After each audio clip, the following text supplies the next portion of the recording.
হরে কৃষ্ণ, রাধে রাধে। ওং নমো ভগবতে বাসুদেবায়। শ্রীমদ্ ভগবদ গীতার ২য় অধ্যায়, সাংখ্যযোগ। আজকে আমি ৬৪ নম্বর শ্লোক পাঠ করব। রাগ দেশ বিমুক্তইতু বিষয়ান ইন্দ্রিয়ৈচরণ আত্মবশ্য বিধি আত্মা প্রসাদমধিগচ্ছতি। অনুবাদ: সংযত চিত্ত মানুষ প্রিয় বস্তুতে স্বাভাবিক আসক্তি এবং অপ্রিয় বস্তুতে স্বাভাবিক বিদ্বেষ থেকে মুক্ত হয়ে তার বশবর্তী ইন্দ্রিয়ের দ্বারা ভগবত ভক্তির অনুশীলন করে ভগবানের কৃপা লাভ করেন। তাৎপর্য: ইতির পূর্বে ব্যাখ্যা করা হয়েছে যে অষ্টাঙ্গ যোগ, হঠ যোগ আদি কৃত্রিম উপায়ে সাময়িকভাবে ইন্দ্রিয়গুলোকে সংযত করা সম্ভব হলেও ভগবানের সেবায় তাদের নিযুক্ত না করলে প্রতি মুহূর্তে মায়ার দ্বারা মোহাচ্ছন্ন হয়ে পড়ার সম্ভাবনা থাকে।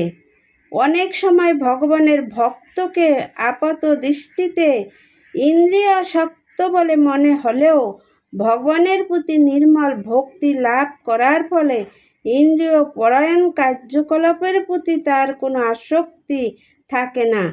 ভগবানের প্রতি ভালোবাসা এতই গভীর যে আর কোনো কিছুর প্রতি তার কোনো রকম মোহ থাকে না।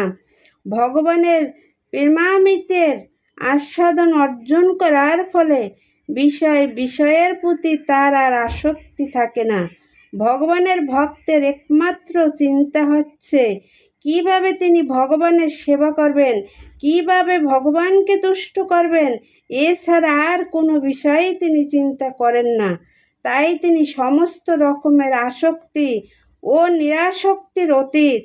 শ্রীকৃষ্ণের ইচ্ছা অনুসারে কেবল তিনি তার সমস্ত কর্তব্য কর্ম করেন। শ্রীকৃষ্ণ যদি চান তবে তিনি এমন কাজও করেন যার জন্য সারা জগৎ তাকে নিন্দা করতে পারে।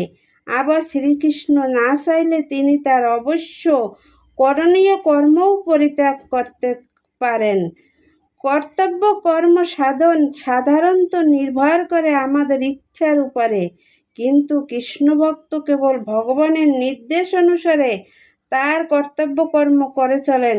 ভগবানের অহেতুক কৃপার ফলে ভক্ত এই ধরনের শুদ্ধ চেতনা লাভ করেন, যার ফলে কোনো রকম জড় কলুষময় পরিবেশে তিনি সংশ্লিষ্ট থাকলেও কোনো কলুষতা তাকে স্পর্শ করতে পারে না। জয় গীতা। হরে কৃষ্ণ।